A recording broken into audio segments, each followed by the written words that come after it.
नमस्कार, बहुत स्वागत है आपका। हम अगले सेशन में पहुंच गए हैं और हमारे साथ खास मेहमान हैं टंकराम वर्मा जी, जो कि मंत्री हैं छत्तीसगढ़ शासन में। सर, आपका बहुत बहुत स्वागत है। जी धन्यवाद। बात हो रही थी सर से जब इससे पहले, मैं कह रहा था सर खुल के बात करना है, तो सर ने कहा आपका अपना चैनल है, खुल के बात तो करनी पड़ेगी। सर, कैसे शिक्षक थे आप, फिर आपने शिक्षक से राजनीति का सफ़र तय किया गया, तो कैसे ये हुआ? और पता चला है कि आप पीए भी थे और फिर पीए से लेकर आपने सोचा था कि कभी मंत्री तक का सफ़र तय करेंगे, तो कैसे आप शिक्षक तक यहाँ तक पहुँचे, ज़रा जनता को बता दीजिए विस्तार न्यूज़ की। देखिए, मेरी नियुक्ति जो है शिक्षक के रूप में 1983 में हुई और मैं अपने विद्यार्थी जीवन से सामाजिक कार्यक्रमों में मेरा बड़ा सहभागिता होता था और मेरा शुरू से रुचि सामाजिक कार्यक्रमों में था, पर मैं घर के दबाव में मैं नौकरी ज्वाइन किया, सर्विस ज्वाइन किया। पर मन लगा रहता था कि मैं लोगों के साथ काम करूं। तो 93 में करुणा शुक्ला जी मेरे गतिविधि को देख करके अपने साथ बुला लिए, उनके साथ काम किया। फिर मैं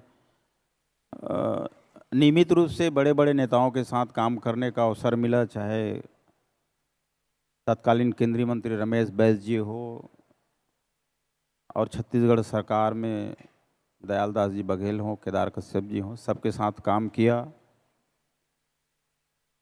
और काम करते करते पार्टी के बड़े नेताओं के साथ मेल जोल, बैठना उठना पार्टी गतिविधियों में। और मैं अभी 2019 में ही मैं वीआरएस लिया हूँ, फिर जिला पंचायत का चुनाव लड़ा, फिर रायपुर जिला पंचायत से उपाध्यक्ष बना, फिर भारतीय जनता पार्टी रायपुर जिला ग्रामीण का अध्यक्ष भी बना। उसके बाद पार्टी ने अभी गत विधानसभा चुनाव में मुझको बलौदाबाजार विधानसभा से टिकट दिया और मैंने अपने जो प्रतिद्वंदी था, जिसको लोग बोलते हैं कि कद्दावर नेता बोलते हैं, नाम बोल दीजिए, नाम बोलने में क्यों शर्मा रहे हैं? शैलेश नितिन त्रिवेदी, जिसको लोग बोलते शैलेश हैं। नितिन त्रिवेदी जी आए थे। हाँ। और सामने होते तो और अच्छा लगता सर, तो उन्होंने आपने उनको मात दिया तो जी। पहले बार बलौदाबाजार के इतिहास में 14,700 वोट से उसको पराजित किया। हाँ। और हमारे नेताओं ने विष्णुदेव साय जी की सरकार में मंत्री पद का स्थान दिया। एक बार जोरदार तालियां हो जाएं। किसी को असिस्टेंट करने से लेकर मंत्री बनने तक का सफर तय करने वाली शख्सियत हैं ये। सोचा था सर आपकी मंत्री बनेंगे, जब रोज चल रहा था, ब्रेकिंग न्यूज चल रही थी, सारी चीजें चल रही थी, ये मंत्री होंगे, ये मंत्री होंगे, लेकिन जब लिस्ट आई तो आपका नाम था। कुछ आभास था या कुछ सूचना थी? नहीं, मंत्री बनने का तो हमने कभी सोचा नहीं था, क्योंकि भाग दौड़ से हम बाहर रहते हैं। हम एक्चुअल में काम करने वाले कार्यकर्ता हैं। हाँ। इतना जरूर था कि हम एक दिन विधायक बनेंगे। हाँ। ये 100% कॉन्फिडेंस था कि हम एक दिन विधायक बनेंगे, पर मंत्री बनेंगे हम कभी सोचे नहीं थे, क्योंकि हम क्षेत्र में इतना मेहनत किए। 30 साल का हमारा मेहनत है। लोगों को लगता था कि पीए से मंत्री बन गया, पर हमने 30 साल में जो मेहनत किया है वो क्षेत्र में दिखता है। हाँ। लगातार क्षेत्र में काम किए हैं, विकास के, निर्माण की, लोगों की बात सुने हैं, समस्याएं सुनी हैं, निदान किए हैं। और सबसे बड़ी बात,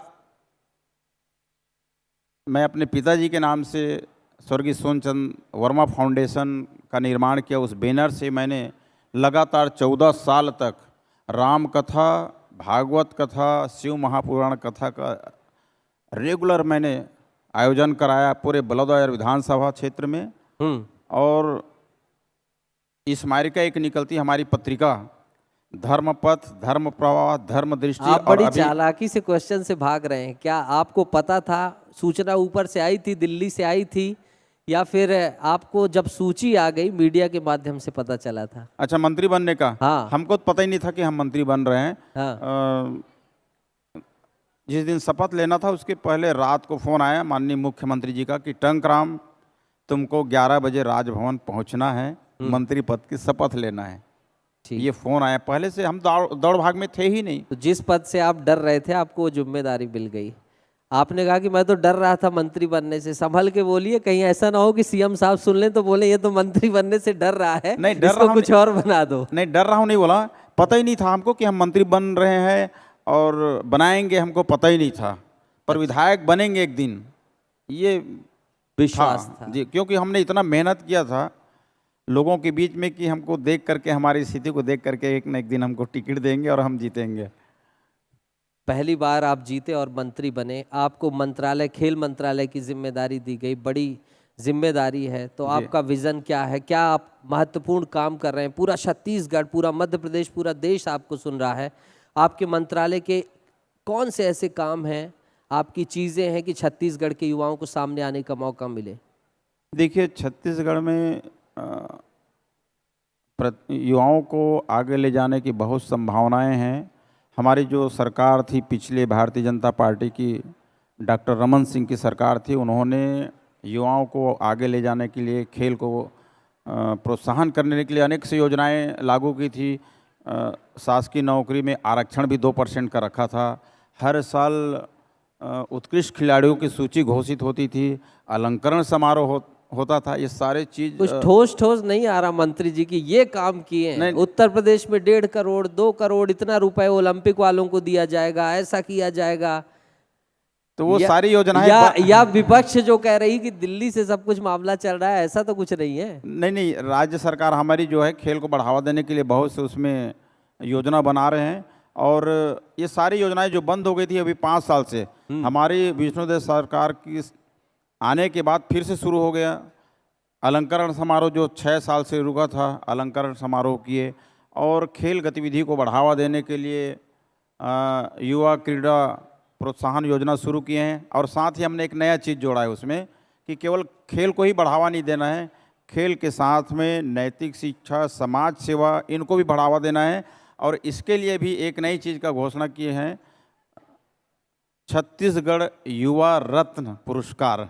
ये पहले बार हमने लॉन्च किया है। छत्तीसगढ़ युवा रत्न पुरस्कार, जरा इसके बारे में बता दीजिए सर।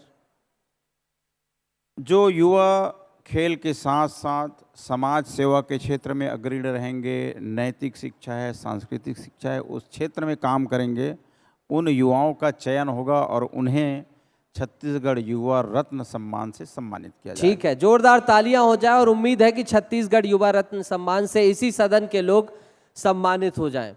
एक चीज़ और जानना चाहेंगे सर कि आपकी दिलचस्पी बड़ी गाने बजाने में है, कला में है, कवि में है जी। तो ये दिलचस्पी कैसे पैदा हुई और क्या क्या आप करते हैं? अब ये बचपने से है, जब हम पढ़ रहे थे 6वीं 7वीं, गांव के रहने वाले हैं। छोटे से गांव में हमारा जन्म हुआ है, जहां की आबादी 500-600, अभी बढ़ के अब थोड़ा पहली बार पंचायत बना है तो 1000 तक पहुंचा है। हाँ। तो गांव में रामायण होता है, भागवत होता है, तो उसमें जाते थे तो सुनते देखते धीरे धीरे हम भी गाना सीख गए।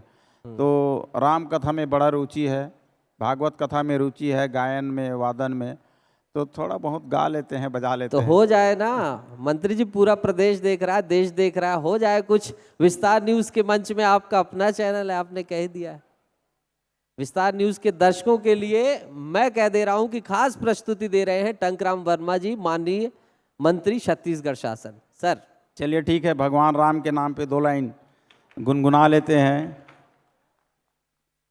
किसम के देवी देवता, गंगा जल कस पानी है,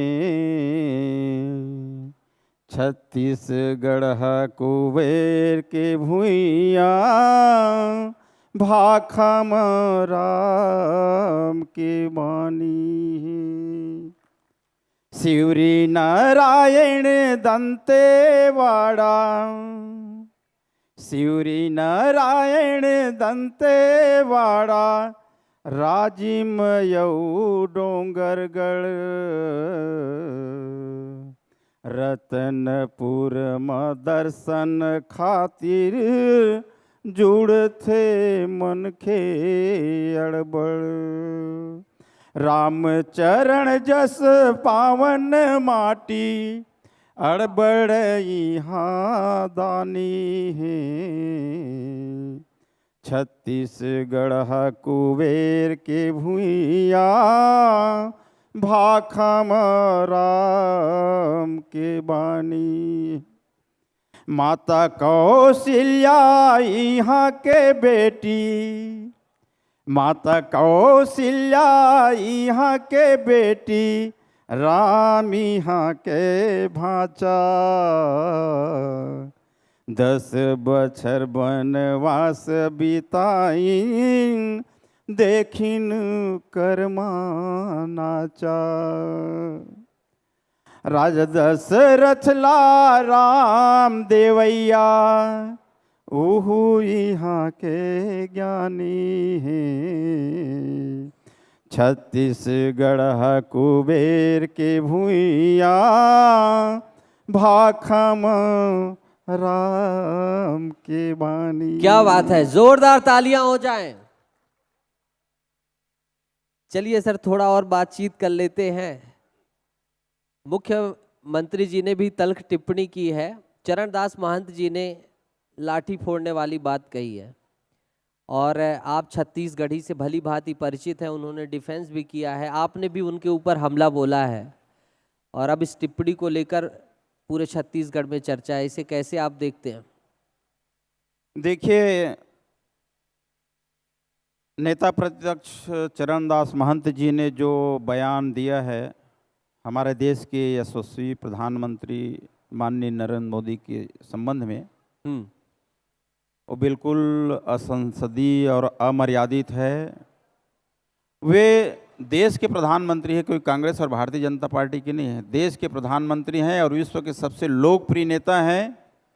उनके बारे में ये कहना कि ऐसा आदमी चाहिए जो लाठी मारे, ये आम लोगों को हिंसा के लिए प्रेरित करने वाली बात है। और उनका ये बयान जो है, लगता है कि ये प्रत्येक कांग्रेसी के चरित्र को उजागर करती है।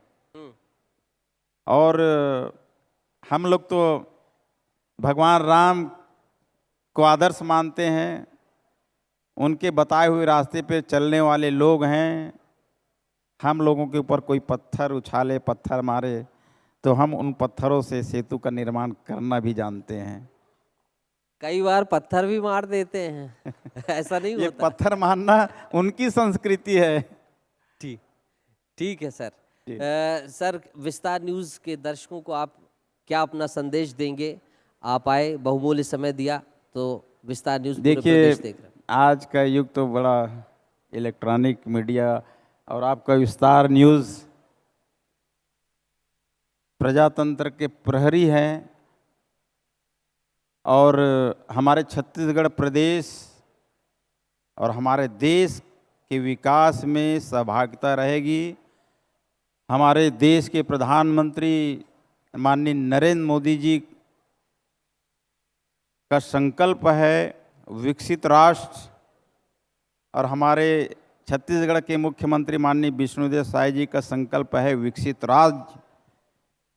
तो राज्य को विकसित बनाने में, देश को विकसित राष्ट्र बनाने में अपना जो विस्तार न्यूज़ चैनल का बड़ा सहभागिता रहेगा, ऐसा मैं अपेक्षा करता हूं।